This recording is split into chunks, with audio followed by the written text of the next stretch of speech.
There's a real feeling of fall in the air around my house today. Actually, yesterday and today, temperatures have really cooled off, and especially when the wind's blowing, you can feel a really refreshing, cooler, airish, we would say, breeze. Of course, it's not fall of the year yet, but definitely a taste of it has arrived in the southern mountains in the last 2 days.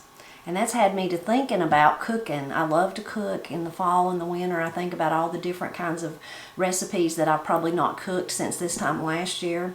During the summer, my time is spent on all that fresh, wonderful garden produce that comes out of our gardens. Best eating of the year, Matt and I both agree on that. But we also eat pretty good the rest of the year too. So when I felt that cool air yesterday as we were sitting outside yesterday evening late, I thought about things. I started thinking about apples and black walnuts. Those are part and parcel for fall in the Appalachian Mountains. And I knew I had some apples over here on my counter that we needed to do something with. Some of them are from our trees in the back. Most of our trees are too small to produce a lot. We lost our largest tree a couple of years ago, and the new ones have not caught up yet. And we have one established tree, and it didn't do it as good as it used to do, but we did have probably, I don't know how many apples on it, and there's still some on it that's not fallen off. But as they fall off, we've been gathering them and bringing them in the house off of the small tree and that one. So I knew I had some apples. And then also I knew I had some black walnuts from last year that I had in the freezer. So I thought, that sounds good, and I'm wanting something sweet, so what could I make? Well, I immediately thought of one of the recipes in mine and Jim Cassada's new cookbook, Celebrating Southern Appalachian Food, Recipes, and Stories from Mountain Kitchens. Me and him both are crazy about black walnuts. We just really love them. And so they show up a lot in especially the sweet, think of sweet recipes in here. So I knew that I would find a recipe, but I was looking instead of one of my own. I thought I need to try one of Jim's. So I remembered there's a fresh apple cake. It's from Jim in here. And it takes apples and it takes black walnuts. So it's going to be perfect to kind of feel that hankering I've got for some kind of fall, really good hearty dessert. So I'm going to go over first the recipe and tell you all the ingredients, then I'll show you how to put it together. It's also a very easy recipe. A lot of times cakes and desserts and things like that, although wonderful and beautiful, but if you have to do layers and everything, you're like, oh, I don't have time to mess with all that. This is a really easy one because you just do it in a 9 by 13 pan. So, and then the frosting is easy because you just put it right on top. So for the cake part, we're going to need, and I've already got my stuff out here, we're going to need 4 eggs, 3 cups of sugar, 3 cups of self-rising flour, 1 cup of raisins, 1 cup of cooking oil, 3 cups of diced apples, 1 cup of black walnuts, and 2 teaspoons of vanilla. And that's going to make up the cake part. Then the frosting, which you don't apply it until the cake is cool. It's one of those you need to wait till the cake, there's my oven coming to heat, till the cake actually cools. The frosting is a package of cream cheese, 1/4 cup butter or margarine, I'm going to use butter, 2 cups powdered sugar, and 1 teaspoon of vanilla. So now that I've told you about the cake, I'm going to go over and we'll turn the mixer on and I'll show you how to put it together. So the first thing we're going to do, very, very simple recipe, we're going to add the eggs and we're going to beat them.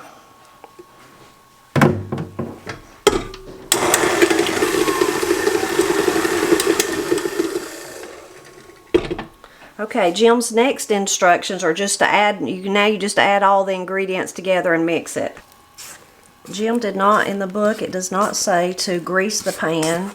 Before I even noticed that, I went ahead and had already greased it. So I bet there's enough oil in the cake that you really don't have to, but I did.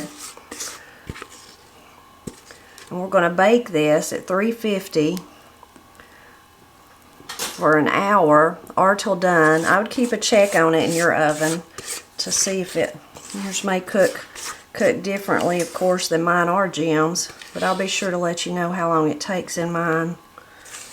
It smells so good already.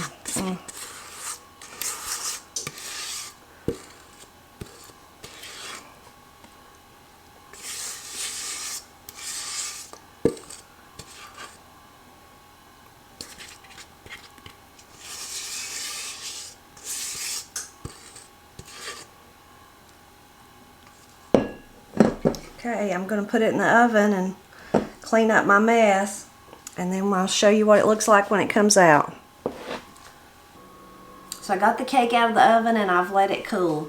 Two things I messed up on, and so you can do way better than I did. The first is I forgot the vanilla. Thankfully I did find it when I was cleaning up right after I had just put the cake into the oven. So I got the cake back up and put the vanilla in it and stirred it all around. So I hope that that was okay. We'll see. I think it will be. I've already tasted a little crumb and it tastes really good. And the other thing is I did not use a pan that is a true 9 by 13. I used my glass pan, and I know that if you measure it, it's not exactly 9 by 13. So mine actually rose up out of the pan. But I'm someone that likes how things taste more than how they look.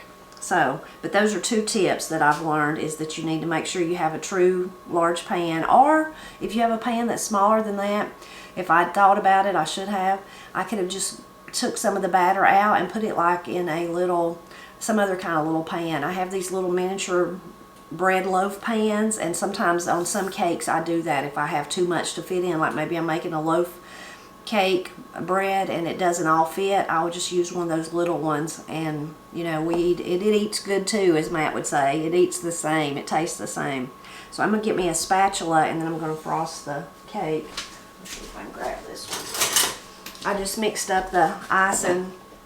You just put it all in the mixer. It does help if your cream cheese is softened some in your butter. It does help. I'm just gonna put it all on there at once though. Like I said, your cake won't rise up out of the top, and then because of that, some of mine kind of, the middle kind of fell back down. But again, I think it'll taste wonderful, and I worry more about that than I do how something looks. I'm glad I remembered the vanilla though, because I do think that'd make a huge difference. If I had totally forgot it, thank goodness I decided to clean up immediately instead of waiting, or I wouldn't have seen it. And one thing that I think made me forget the vanilla, I had it sitting right there, I already had it in this little container, is fruit flies. They're driving me crazy. We get them every time this time of the year, sometimes worse than others. They've not been very bad this year, but as soon as I started cooking and started videoing, of course they started flying around exactly what I was doing. So that was bothering me, and I think that's what made me forget the actual vanilla, since it was sitting there. It's funny, while the cake was cooling, Matt and I made a run to the post office. We go to the post office so often these days that we've made really great friends with the postmaster. Anyway, while we were waiting there with him to unload the books, the cookbooks and the CDs that we were shipping out today, there were fruit flies there. I was like, I just left these at home, and now I've come back and found them here too. I usually, and I did do this after I had already put the cake in the oven, I usually make a little solution of apple cider vinegar, a little squirt of dish detergent, and then water, and just set those around, and they get trapped in there, and that helps some. Mostly what helps though is just cold weather, and I think it'll soon be here. They're just like the bees and things outside. They're scurrying around because they know that their lifespan is about to come to an end. If you're a person that gardens or just buys a lot of fruit, but especially with having tomatoes all the time on the counter, peppers and things like that, lots of produce sitting around, that's just one of the byproducts I've found. Okay. Hey Matt, you want to come and taste the cake? It's pretty close to supper time, but we got to taste. Matt says cake, I'm always there. We'll just have that for supper. Have this for supper. Well, we might need something a little bit heartier than that. Although with the apples and the walnuts, it is pretty hearty. I don't know how big of a piece you can eat.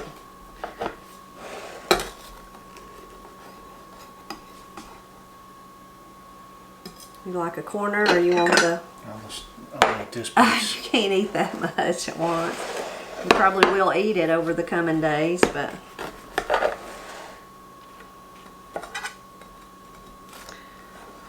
Actually, where it almost overflowed the pan, did leave some really crunchy places that I know will be good. I think it'll be good. Here's your fork.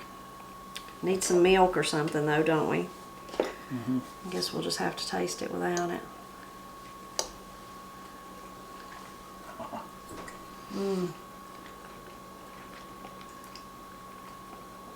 Has a real taste of fall. That's why I wanted to make it. With those black walnuts and the raisins. And the apples.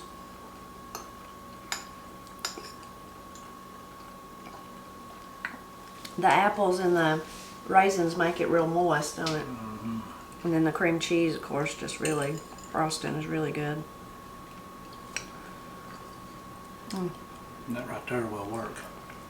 Mm-hmm.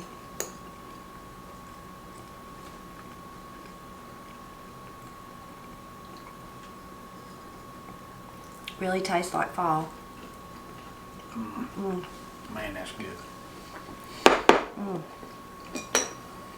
We eat too much of it, we won't want no supper. It will be supper. Need some milk to go with it. Gosh, it's good. Cream cheese frosting's the best. I know, you got a little speck of cream cheese there. You got to. That's how you know when it's really good. It's when you get it all over you, right? Mm-hmm. Well, I hope you enjoyed seeing how to make this wonderful recipe from mine and Jim's book. It's from Jim's family. If you make it, you won't forget the vanilla and then have to stir it in, and you'll use a bigger pan. But even if you do it just like I did, I think it's well worth it, right? That's mighty good. It's mighty good.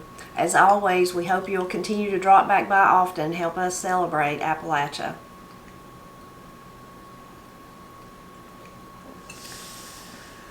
That's a keeper. Gosh, yeah, it's good. We just need some milk.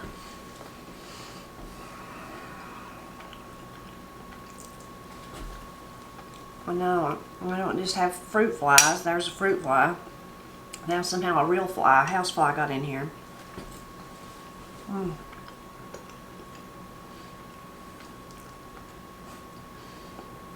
You like it even though it's got the black walnuts? Mm-hmm.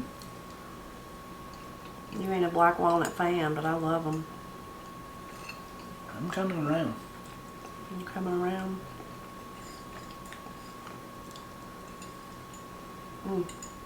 Very good.